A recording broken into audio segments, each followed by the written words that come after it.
Salut à tous. Dans cette vidéo, je vais vous montrer les différentes démarches nécessaires pour effectuer une modélisation en 3D euh, d'une charpente métallique avec une toiture composée de deux versants symétriques et inclinés. Cette vidéo elle sera bien, je vais partager 3 ou bien 4 vidéos pour les différentes parties dans le but d'effectuer une étude complète pour un projet en charpente métallique, la modélisation, chargement, ainsi que le dimensionnement et les vérifications de différents éléments. Comme j'insiste toujours à effectuer une modélisation en 3D à partir d'un modèle 2D pour qu'on puisse générer correctement surtout l'action du vent. Pour cette raison, je vais commencer la vidéo par une modélisation en 2D de notre portique brisé, c'est-à-dire portique plat, en profilé, les traverses et les poteaux sont en profilé. Après, je vais vous montrer comment on va générer le modèle. Donc, on va travailler dans l'étude d'un portique plan, et je vais commencer par la méthode classique, par le modèle 2D, et comme je vous l'ai dit, il s'agit bien d'un portique brisé. Je vais prendre des dimensions quelconques et des données quelconques. L'objectif, c'est de vous montrer comment on peut générer le modèle en 3D à travers un modèle 2D. Et la méthode est applicable pour n'importe quel bâtiment ou bien une construction. Donc, je vais commencer par la définition des axes. Et regardez ici, je vais rester toujours dans le système des coordonnées cartésiennes.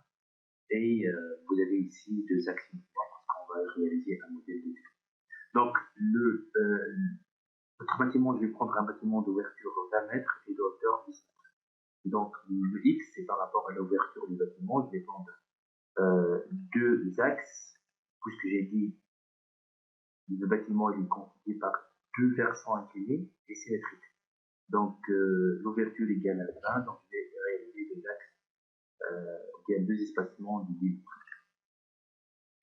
Et pour le Z, je vais changer ici la libellé en valeur.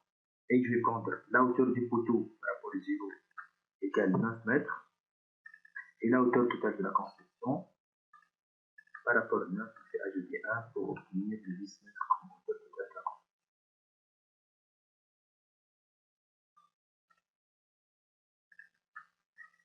Donc, je vais commencer par barre.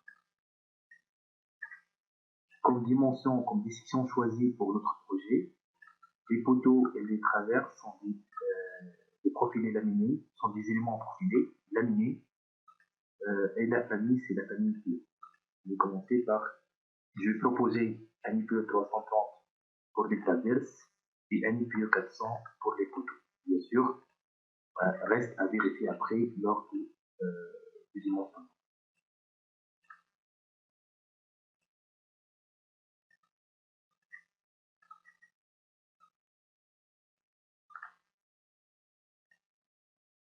Dans attributs, je vais essayer d'afficher les couleurs différentes barres.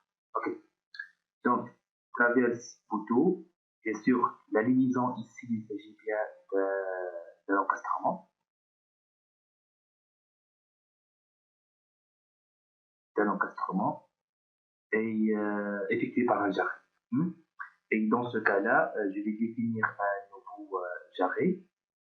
Et comme je vous ai dit, bon, comme j'insiste toujours que pour prédimension, puisqu'il s'agit bien ici d'une traverse en profilé, donc il s'agit bien d'un profilé, comme prédimensionnement pour les jarrets, je vais prendre le 10% comme longueur de la longueur totale de la traverse et la même hauteur du profil.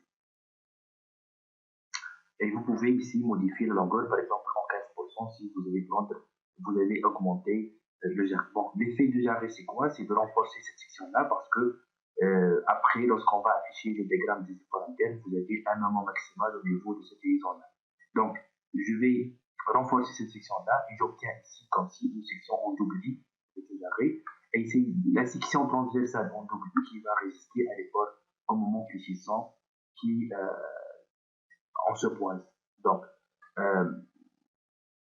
c'est une méthode très efficace pour minimiser la section de notre traverse.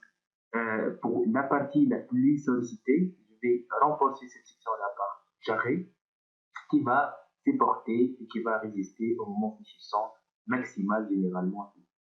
Même chose pour la liaison entre traverse et traverse. Je vais prendre un poteau,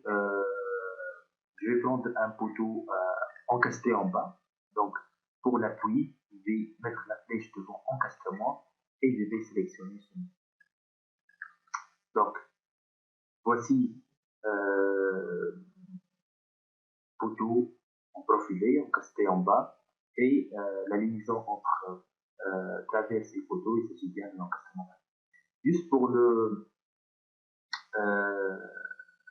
les paramètres, je vais modifier ici la couleur de l'interface de robot.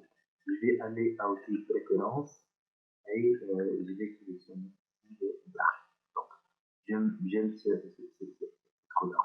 D'accord. Donc, n'oubliez pas qu'il s'agit bien du charpente métallique classique et bien sûr, pour la face pignon, vous avez sûrement des potelets et son rôle, c'est de supporter l'action du vent et la face pignon. Je vais ajouter ici dans l'île de construction, dans 5 mètres, je vais ajouter un autre axe et c'est la position exacte de notre potelet.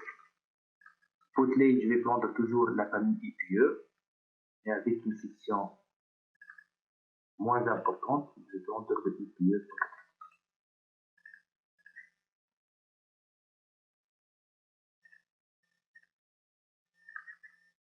Et bien sûr, potelet, je vais prendre une articulation. Dans le calcul, on considère le potelet comme étant une poutre isostatique soumise à une charge répartie. C'est quoi la charge répartie? C'est la charge du vent appliquée sur la face pignon et transmise vers les potelets. Et son rôle, c'est de supporter cette charge-là et de transmettre les charges vers les éléments de contreventement, et dans ce cas-là, vers les poutres au vent. Pour le relâchement des potelets, déjà préparé, je vais relâcher le déplacement par rapport à X, par rapport au repère local, déplacement par rapport à X, et la rotation par rapport à Z, parce que son rôle, c'est de supporter uniquement l'action du vent et non pas la décharge descendante. Le relâchement a été ajouté pour notre poteau. Aussi,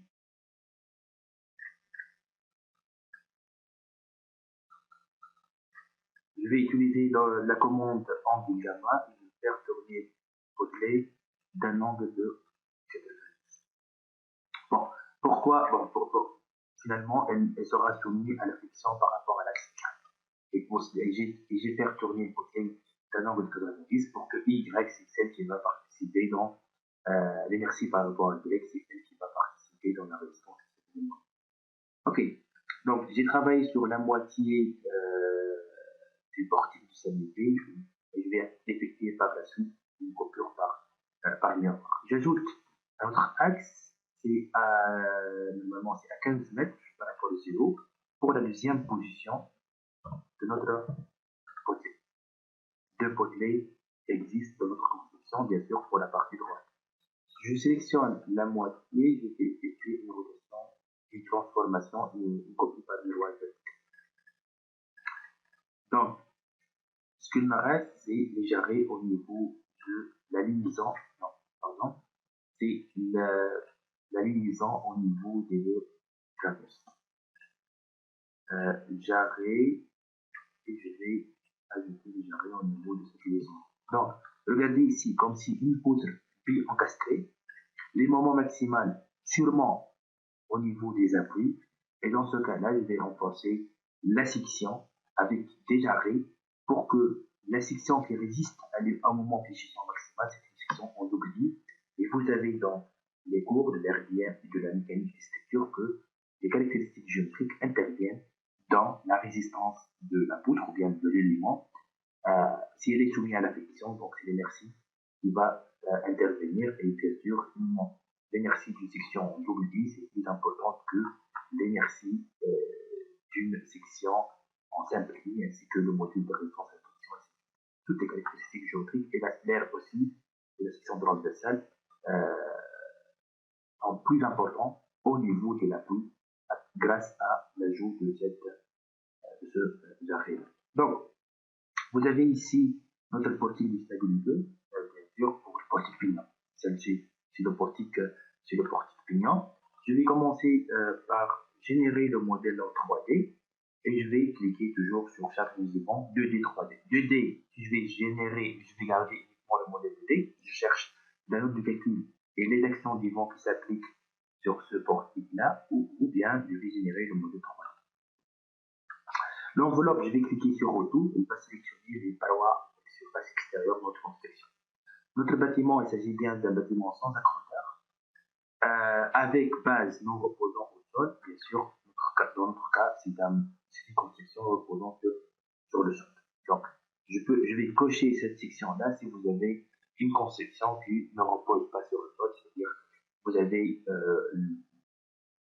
la structure, c'est en béton armé et la couverture, elle est en charpente métallique. Dans ce cas-là, il faut tenir compte de cette partie-là dans l'action du vent parce que la hauteur, c'est la hauteur totale de la construction dans le véhicule effectué. Donc, la profondeur de la construction, je vais prendre 60 mètres. L'entraxe entre les portiques, 6 mètres. Donc, j'ai 11 portiques et je vais chercher l'action du vent. Pour le paramètre, vent 1, s'il s'agit bien de la région 1, vent 2, s'il s'agit bien de la région 2, vent 3, s'il s'agit bien de la région 3. Je vais prendre vent 2.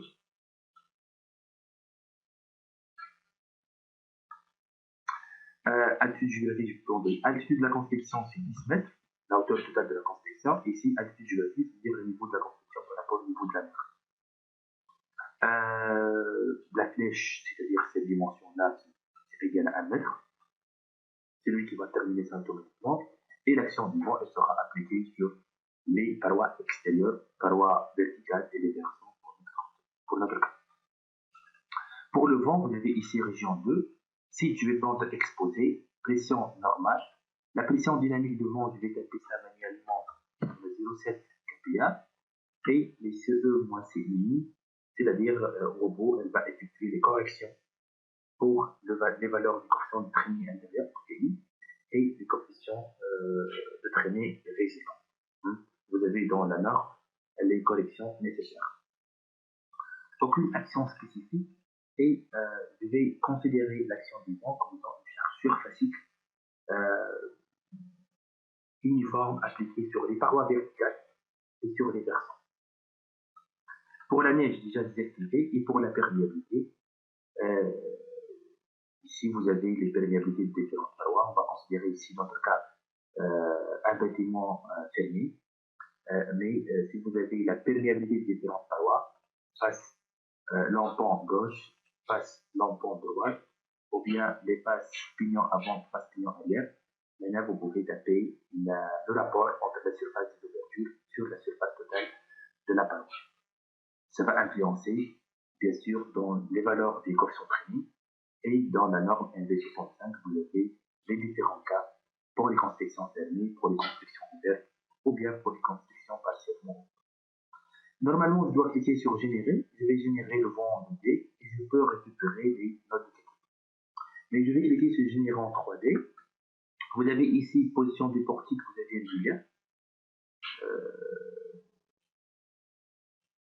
Donc vous avez ici une profondeur de 60 mètres et un autre axe égal à 6 mètres. 60 sur 6, ça fait 10, 10 justement, donc 11 portiques. Je vais cliquer sur définition. Les barres copient seulement dans les portiques pignons, les deux potelets. Et les barres sur lesquelles l'action du vent sera appliquée sont les barres verticales, poteau et poteau. Pour ici, pour les éléments de la toiture, les éléments de remplissage, qui ne s'affiche pas dans le modèle 2D, mais je vais ajouter ça pour qu'il soit affiché dans le modèle en 3. Donc, pour les pannes, elles sont appuyées sur les traverses et je vais choisir comme profilé. Les profilés laminés en IPE sont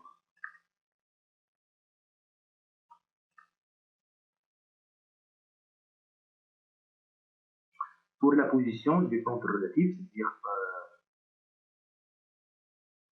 niveau, non, c'est pas, je vais définir les positions des pannes, les différentes positions des différentes pannes sur la traverse. Et c'est symétrique, donc c'est la même chose pour la traverse.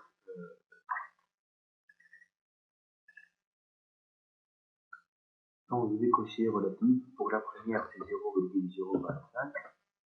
Après 0,25 divisé sur 4 heures. 4 espacements. J'ai 5 temps. 0,5, 0,75 et 0,964.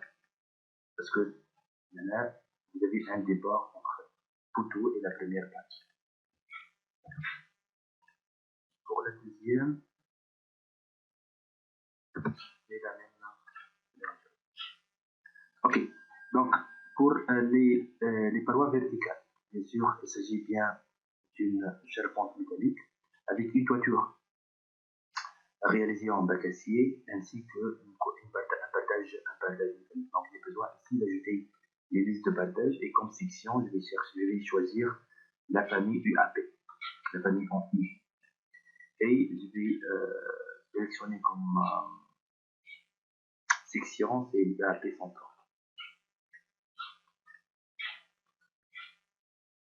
Et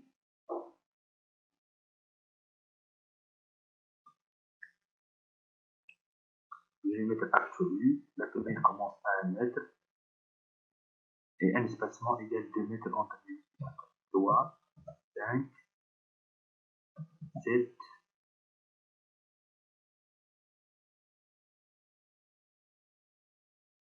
9.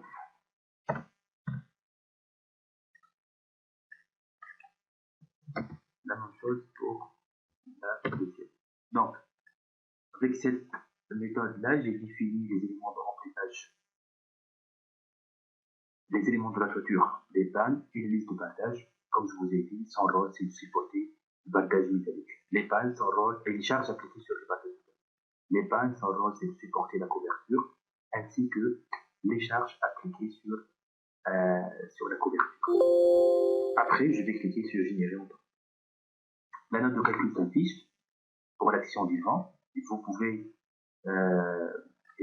ici vérifier, bien sûr, vérifier les données saisies et vous pouvez vérifier les résultats en termes de coefficient primé si vous avez effectué un calcul. Et vous pouvez afficher ici le modèle 3D, le croquis. Vous pouvez aller dans Attributs pour afficher pour départ les différentes couleurs et différentes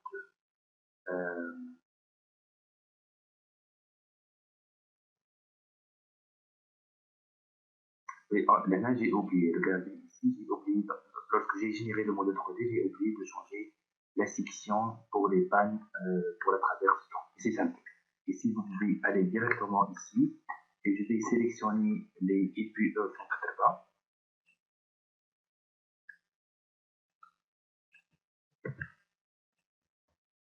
Bien sûr, à part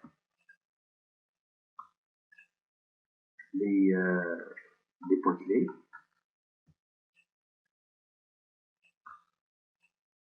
et je vais modifier cette section en IPE 120. Regardez maintenant, j'ai généré le modèle 3D avec les portiques dans l'espacement immédiat de 6 mètres et avec des éléments de couverture, des pannes et les listes de balles. Et bien sûr, vous pouvez afficher les différentes actions du vent et Bien sûr, dans ce cas-là, les différentes actions du vent pour les différentes directions et pour la charge appliquée pour chaque élément. Les potelets, les listes de battage, les poteaux et les battes.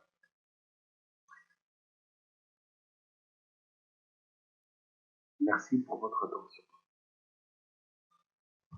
Bonjour, je vais continuer sur le même projet, la modélisation et le dimensionnement des éléments d'un hangar industriel en charpente métallique. Dans notre vidéo, je vous ai montré les différentes étapes pour la génération du modèle 3D. Comme je vous ai montré, c'est à partir d'un modèle 2D pour bien simuler l'action du vent appliquée sur les différents éléments de notre charpente métallique. Et on montre le modèle, vous avez ici les actions du vent appliquées sur les différents éléments, sur les listes de partage, sur les pannes et sur les potelets. Donc, l'action du vent appliquée sur les listes de partage sera supportée par les poteaux. Une panne va transmettre la charge vers la traverse et les potelets vers les éléments de contreventement. Et bien sûr, comme vous connaissez, donc pour le vent qui frappe la face lampant, c'est le portique de stabilité qui va prendre la charge et qui va assurer la stabilité du bâtiment vis-à-vis cette action-là. Et pour le vent qui frappe la face client, donc ce sont les éléments de contreventement qui vont assurer la stabilité de l'élément vis-à-vis cette action. Donc, je vais continuer donc, avec ce modèle-là. Donc, je vais activer l'affichage des charges. Donc, je vais continuer avec les éléments de contreventement. Donc, je vais réaliser deux systèmes de contreventement pour le portique pignon avant et pour les portiques pignon arrière. Donc, j'ajoute ici des éléments en double cornière.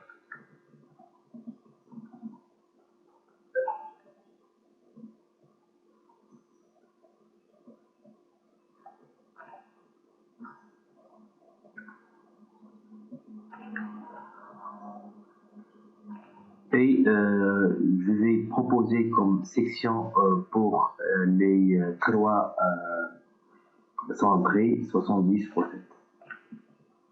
et 60 x 6 pour les poutres au vent.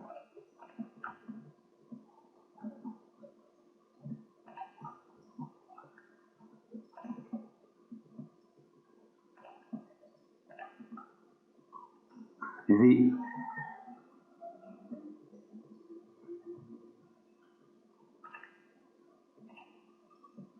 ici je vais travailler avec des poutres au vent chaque deux espacements entre les pannes. Donc l'action qui sera appliquée sur ce potelet-là, elle sera transmise vers les poutres au vent. Donc j'ai dit qu'il s'agit bien de double cornière 70 x 7 pour les tiroirs centrés et des poutres au vent en double cornière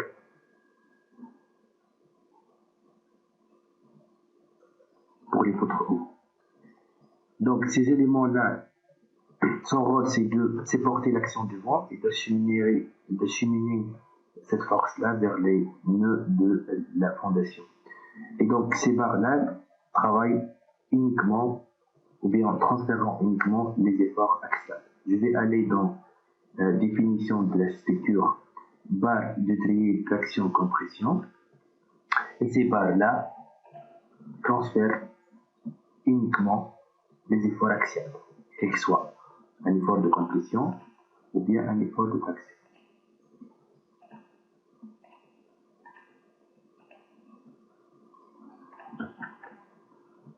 Et cette condition-là appliquée pour les courroies centrées et pour les poutres au vent.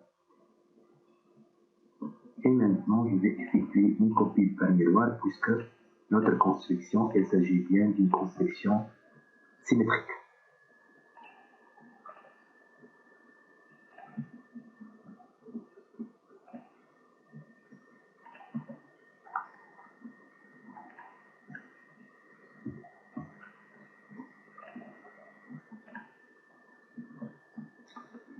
Maintenant, je vais sélectionner tous les éléments de contreventement, les contrevents et les concentrés, et je vais effectuer une copie par translation pour le dernier portique de stabilité. Donc, du point de vue conception, maintenant, notre modèle est pratiquement préparé, donc, compris les portiques de stabilité, les éléments de compensation.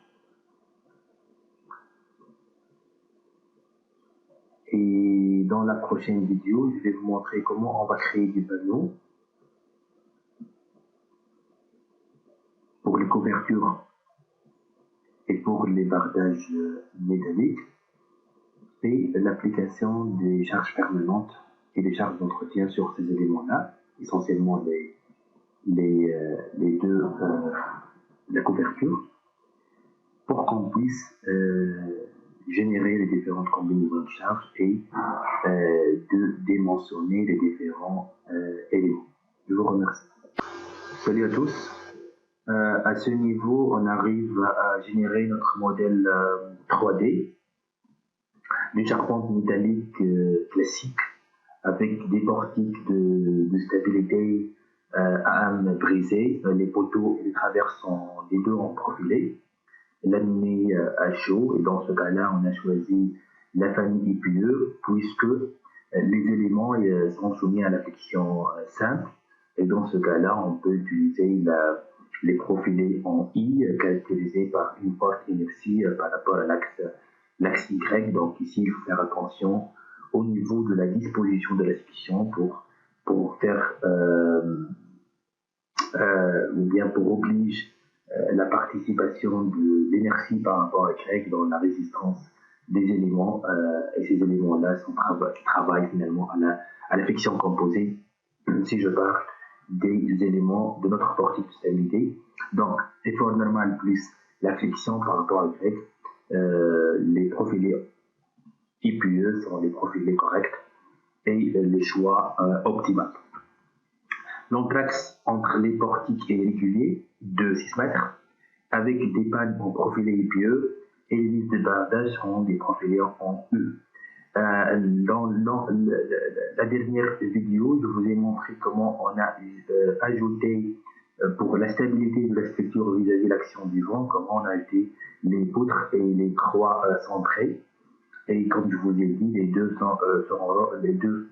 familles, ou les deux éléments, son rôle principal, c'est de supporter l'action du vent qui frappe essentiellement la face pignon. Et le portique de stabilité, c'est lui qui va résister vis-à-vis de l'action du vent qui frappe la face lambant. Donc, à ce niveau, les charges appliquées jusqu'à maintenant sont les actions climatiques, l'action du vent, générées selon le MV65 d'une façon correcte, comme je vous l'ai montré à travers le modèle 2D. On a généré le modèle 3D et donc, par la suite, toutes les actions du vent, vent pignon, vent lambant, surpression et dépression ont été générées. Maintenant, il nous reste d'autres natures des charges. Je vais parler essentiellement des charges permanentes, composées de poids propres des éléments de la structure et poids propres de la couverture pour la toiture et la liste et les bardages pour les parois verticales et la charge d'entretien fixée selon le code 3 en 25 des cagnotants par mètre carré. Donc pour ajouter des charges, je vais cliquer sur 4 charges et ici je vais ajouter une autre charge permanente et je vais nommer ça poids propre. Et cette charge-là, elle contient toutes les charges permanentes de poids propre des éléments qui existent dans notre modèle 3D et j'ajoute après le poids propre de la couverture.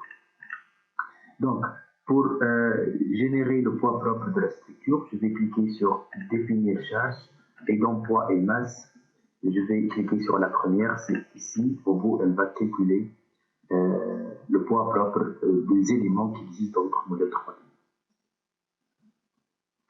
Juste ici, je vais vérifier l'unité des forces. Et pour les forces, je vais utiliser le déca-newton comme unité. Qu'est-ce qu'il nous reste pour le poids, pour les charges permanentes? Il nous reste le poids propre de la couverture, choisi ici en panneau sandwich, et les bacs acier pour l'appâtage.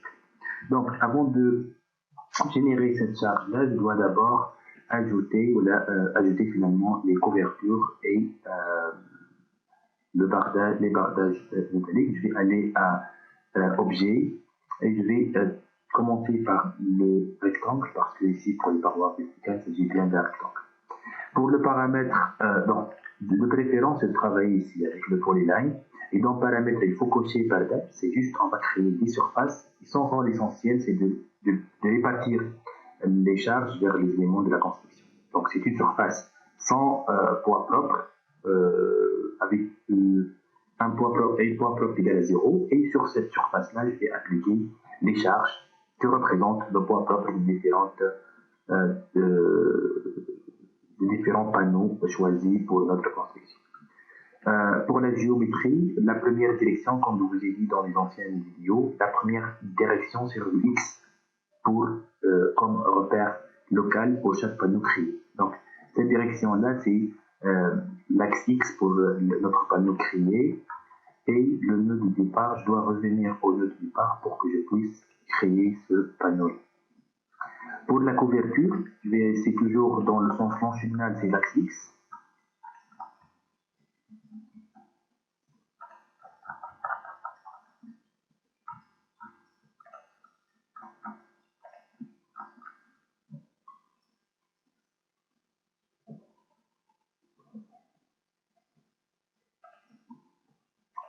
Pour la face pignon,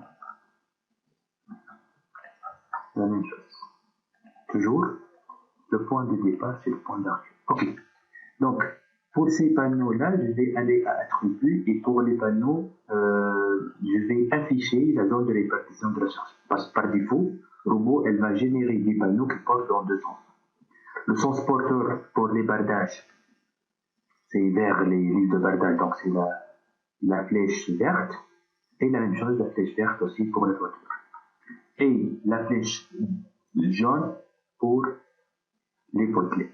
Donc, il suffit de cliquer sur le panneau et dans deux directions par défaut, je vais choisir quelle direction, le Y, parce que X, c'est l'axe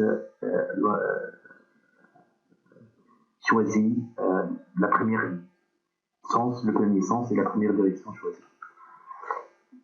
Pour les couvertures, c'est toujours l'axe Y, le sens porteur de ce panneau-là, et le X pour la face pignon.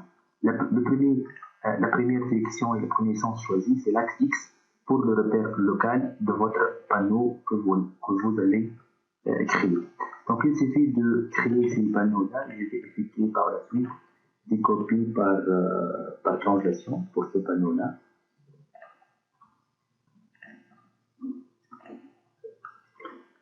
Par miroir vertical pour la couverture.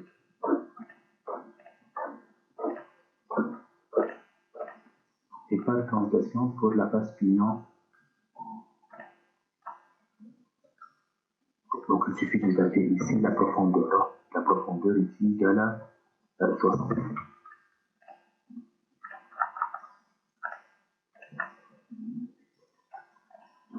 Je reviens à cas de charge. Je vais appliquer une charge surfacique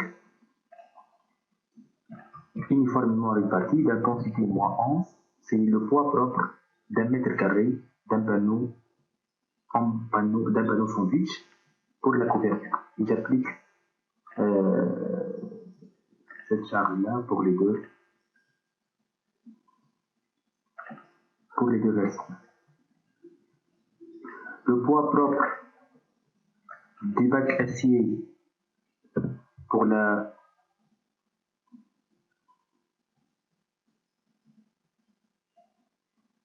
parois verticales. Il s'agit bien d'un bac acier simple d'épaisseur 0,75 mm, donc à peu près le poids d'un mètre carré égal -7. des gains de temps par mètre carré.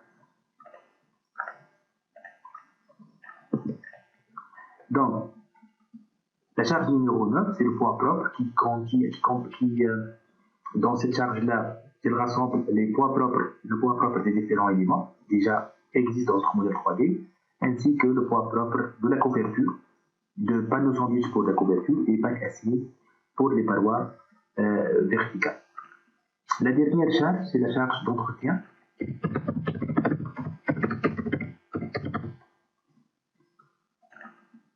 C'est une charge d'exploitation d'intensité moins 25 appliquée sur la toiture.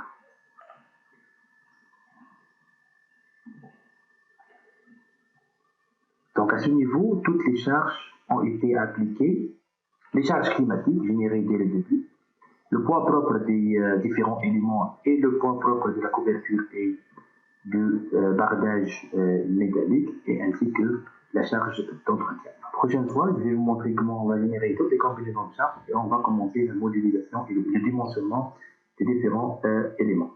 Merci. Bonsoir. Dans cette vidéo, je vais vous montrer les différentes étapes qu'on va réaliser pour dimensionner les différents éléments de notre conception. Je vous rappelle, il s'agit bien d'un hangar industriel en charpente métallique avec des portiques de stabilité pleins, avec des poutres, des traverses et des poteaux en profil. Et la famille choisie dans ce projet-là, c'est la famille épineux pour les deux, poteaux et pour la traverse. Dans l'ancienne vidéo et dans la dernière étape, on est arrivé à générer toutes les charges appliquées et considérées pour notre projet, y compris les actions du vent, les différentes actions du vent, les charges permanentes, y compris le poids propre de la structure et le poids propre de la couverture réalisée en panneau sandwich et le bardage métallique en bac acier, ainsi que la charge d'entretien comme montre le modèle déjà. Notre construction est soumise à une charge répartie uniforme surfacique d'intensité 25 kN par mètre carré. C'est déjà l'action c'est la charge d'entretien. Donc avant de commencer la génération des combinaisons de charges, j'ai travaillé dans le modèle de D sur les potelets et j'ai dit que son rôle c'est de supporter uniquement l'action du vent qui frappe la face pignon. Et donc, puisque dans le calcul, je vais considérer ça comme étant une charge, une poutre soumise à l'affection, et la charge répartie, c'est uniquement l'action du vent qui s'applique à ce panneau-là. Et j'ai effectué un relâchement au niveau de cette liaison-là. J'ai libéré le déplacement par rapport à X, par rapport au repère local du procédé. J'ai libéré le déplacement par rapport à X pour ce nœud-là et la rotation par rapport à Y. Pourquoi? Parce que ici, comme je vous ai dit, les charges descendantes, elles vont être supportées par le traverse et par les poteaux. Et donc, cet élément-là, il va supporter l'action du vent et son poids propre uniquement. Mais lorsqu'on a travaillé sur le modèle de D, j'ai uniquement 3 degrés de liberté. Et pour le 3D, j'ai 6 degrés de liberté. Et donc, je dois engendrer une modification au niveau de ce relâchement-là.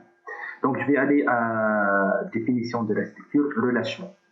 Vous remarquez ici que vous avez ici relâchement 1, c'est déjà articulé, et c'est déjà généré automatiquement parce que ici vous avez ajouté des pannes et des listes de bardage pour le modèle 3D et ce sont des éléments bien articulés. Donc, relâchement automatique a été ajouté à la liste des relâchements qui existent déjà par défaut et le relâchement créé pour le potelet. Pour le relâchement pour les potelets, je vais cliquer 2 fois ici, donc regarder ici. par défaut, des modifications ont été engendrées. Donc l'origine, c'est déjà une articulation, donc aucune relâchement, aucune direction qui est relâchée. Et au niveau de l'extrémité, c'est-à-dire au niveau de ce nœud-là, je vais garder UX, RY et RZ relâchés.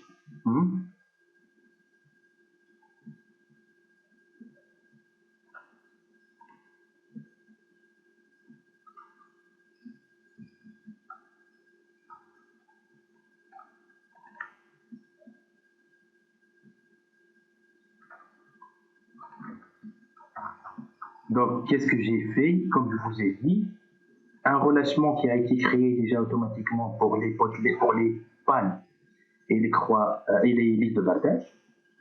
Et pour les potelets, comme je vous ai dit, j'ai engendré une modification parce que, comme je vous ai dit, le passage de 2D en 3D, le fait de, dans le modèle 2D, je dois considérer 3 degrés de liberté, et dans le 3D, dans le 2D, dans le 3D, vous avez 6 degrés de liberté.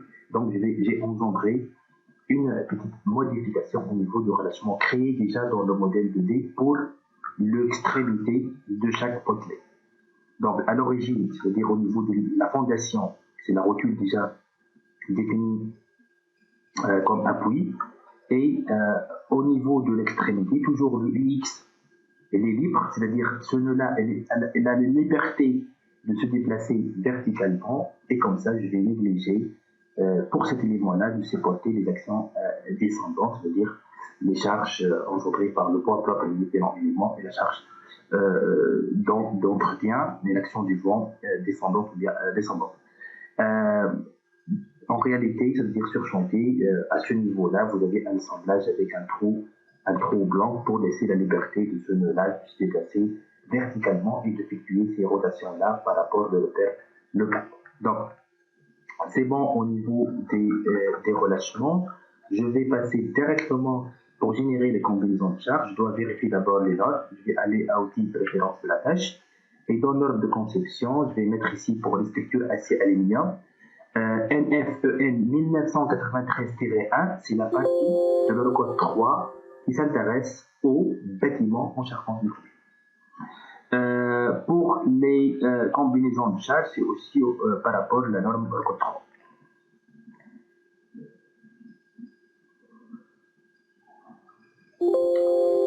Je vais aller maintenant chargement combinaison automatique. Je vais générer toutes les combinaisons possibles. À l'état limite ultime, à l'état limite service, je dois vérifier ici que toutes les charges sont sélectionnées. Il faut faire attention ici pour les actions du vent. Comme je vous ai dit, le vent a été généré selon le NP65 et les combinaisons, elles seront générées par rapport au code 3. Qu'est-ce qu'il dit dans le code 3? Il dit que si vous avez la pression normale, je vais majorer cette pression-là par 1,2.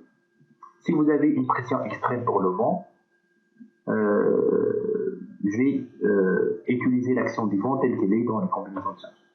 Donc, ici, je vais considérer que la pression elle est normale. Vous avez un coefficient ici qui est à 1. Je vais garder 1 si vous avez une pression extrême. Et je dois modifier ce coefficient-là en 1,2 si vous avez une pression normale. La différence, c'est quoi exactement?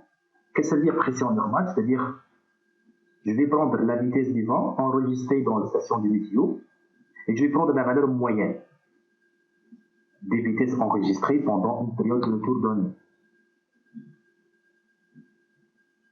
Donc, pression normale, c'est-à-dire la pression du vent considérée ou bien calculée en se basant sur la valeur moyenne de la vitesse du vent enregistrée pendant une période de retour donnée. Donc, et extrême, c'est-à-dire je vais prendre la plus grande valeur de la vitesse du vent enregistrée pendant la période indiquée. Donc, extrême, c'est plus important que normal. Généralement, on travaille avec la pression normale et dans la combinaison de charge, je vais majorer cette pression-là par 1,2. Pour modifier ce coefficient-là, je vais sélectionner toutes les actions du vent et je vais cliquer sur éditer paramètres. Et ici, je vais mettre 1,2 au lieu de... Vous devez réaliser, ou bien effectuer cette étape-là, cette modification-là, uniquement si vous avez comme donnée du projet une pression normale pour votre action du vent, comme donnée du vent. Et donc, dans les combinaisons de charges, les charges variables, le coefficient de sécurité, c'est toujours égal à 1,5, mais égal à 1,5 fois 1,2, ça fait 1,8 si vous avez une pression normale. 1,5 fois action en W directement si vous avez la pression extrême. Donc, si vous avez la pression normale, il faut majorer l'action du vent générée par robot par 1,2. Si vous avez la pression extrême, vous allez garder un coefficient égal à 1 parce que c'est déjà la plus grande valeur de la pression du vent enregistrée pour la période donnée. Pour les combinaisons à calamité de tube et calamité de service, donc vous avez ici pression, charge permanente et exploitation, et vous avez l'action du vent. Pour les relations maintenant, et pour les charges permanentes, ou pour les charges d'exploitation, et pour le vent ou exclusif. Et je vais générer côté combinaison.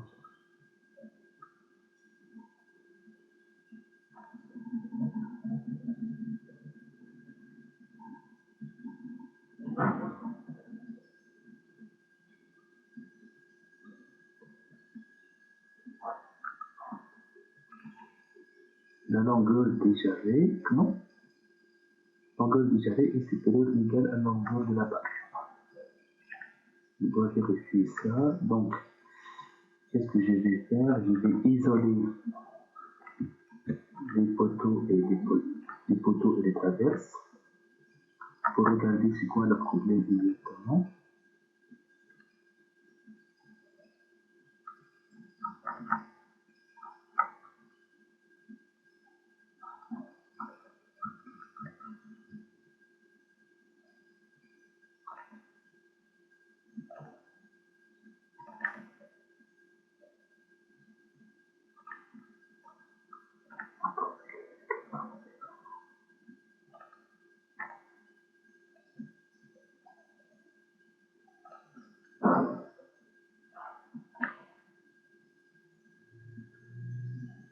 C'est bon? Donc, comme je vous ai dit, les jarrets de longueur 10% de la longueur totale de la barre, de la traverse, et de hauteur, c'est le même profilé que je vais utiliser. Donc, regardez maintenant, toutes les combinaisons de charges ont été générées à l'état utile et à l'état service. Dans 11, vous avez toutes les combinaisons de charges à l'état utile, et dans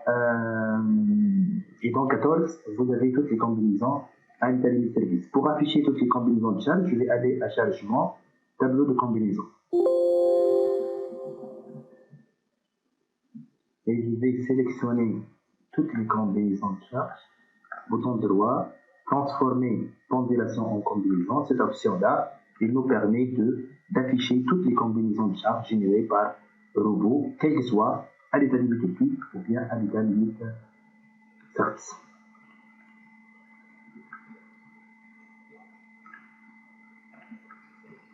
Je vais aller directement dans le dimensionnement des barres acier aluminium et je vais commencer par le dimensionnement des éléments de contreventement.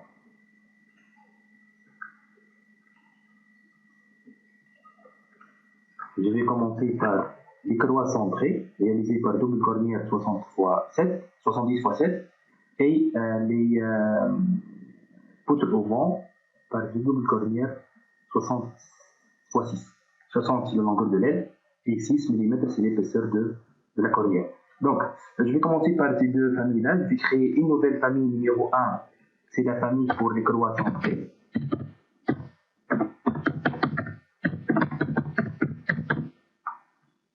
Pour la liste des pièces, je vais sélectionner ça rapidement, puisque je connais des profilés pour cette famille-là.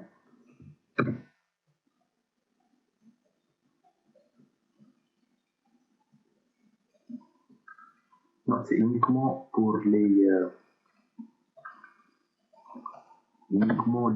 croix centrées. Ok, c'est ça. Voici la liste des pièces. J'ai sélectionné uniquement les profilés dans la section de la double cornière 70x7. Enregistré. Pour la deuxième famille, c'est la famille des poutres courantes.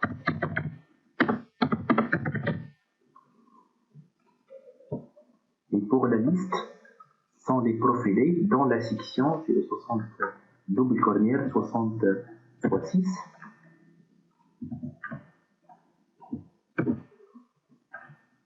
J'ai créé deux familles jusqu'à maintenant. La première famille, la famille pour les croix centrées, et la deuxième famille, c'est la famille pour les poutres courantes.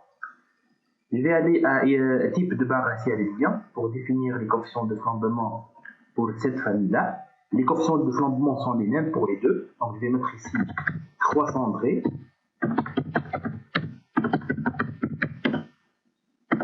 et poutres courantes.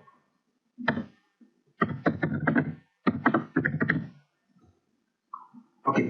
Donc, ces éléments-là, elles sont soumis à un effort axial, quel qu'il soit de compression ou bien de traction.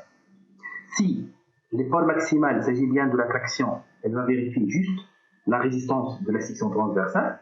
Si l'élément est soumis à la compression, dans ce cas-là, elle va vérifier sa résistance vis-à-vis des instabilités élastiques, essentiellement le flambement. Pour les éléments soumis à la compression énoncée, il doit vérifier sa résistance vis-à-vis le flambement.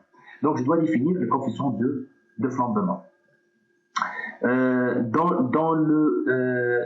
l'exécution, je vais prendre ce cas-là. Donc, pour les poutres rondes et les croix centrées, la forme de croix, assemblées par un assemblage boulonné, et donc réellement c'est la moitié. Donc, je vais considérer que ça que c'est le biarticulé, mais réellement je ne vais pas considérer toute la longueur de la barre, mais c'est uniquement la moitié de la barre, parce que je vais considérer cet assemblage-là pour les croix centrées et pour les poutres rondes. Donc, il s'agit bien d'un croix, mais au milieu, chaque barre elle sera divisée sur deux, et l'assemblage, je vais considérer les liaisons de l'extrémité, c'est le biarticulé. Donc, je vais considérer juste la moitié de la longueur de chaque élément là. Regardez dans le modèle robot, j'ai considéré toute une barre pour chaque élément. Mais dans la réalité, comme je vous ai dit, je vais considérer cet assemblage-là pour ces éléments-là. Donc, le croix sera divisé au milieu. Donc, je dois considérer dans le calcul la moitié de la longueur de chaque barre. Donc, c'est pour cette raison j'ai mis 0,5 ici. Et le coefficient de flambement pour les deux, je vais mettre 1 parce que j'ai dit que la liaison, je vais considérer que c'est le biarticulé. Aucune vérification à l'état limite tardive. Et je vais enregistrer cette fiche-là. Et cette fiche-là, je vais l'appliquer pour les croix centrées, les poutres rondes.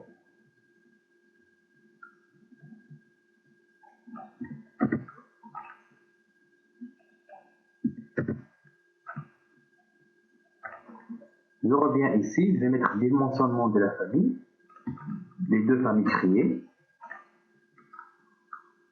et je vais effectuer le dimensionnement à l'état limite par rapport à la combinaison en dessous.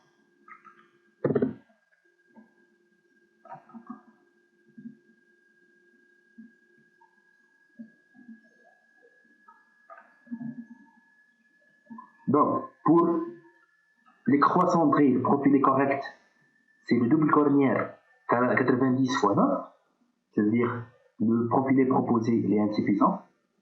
Et pour les poutres au fond, c'est la double cornière 70 x 7. Donc, il suffit de cliquer sur le profil correct et de cliquer par la suite sur changer. Bien sûr, cette opération peut modifier la base de données contenant des informations sur le structure. Bien sûr, le profilé va changer et donc le poids propre de la structure aussi va changer. La même chose pour les poutres au vent, les profilés corrects sont les double cornières 70 x 7. Donc regardez maintenant, automatiquement les profilés ont été changés. La section des profilés. Donc si j'affiche la note de calcul pour les croix centrées, elle va vérifier le flambement, ok, Parce que l'effort maximal, il s'agit bien d'un effort maximal de compression. Un effort de compression. Positif, dans repos, c'est-à-dire effort de compression. Négatif, c'est-à-dire un effort de traction. Donc, une petite modification au niveau de la fiche. J'ai remarqué ça dans la note de calcul affichée. Je lance le calcul d'abord.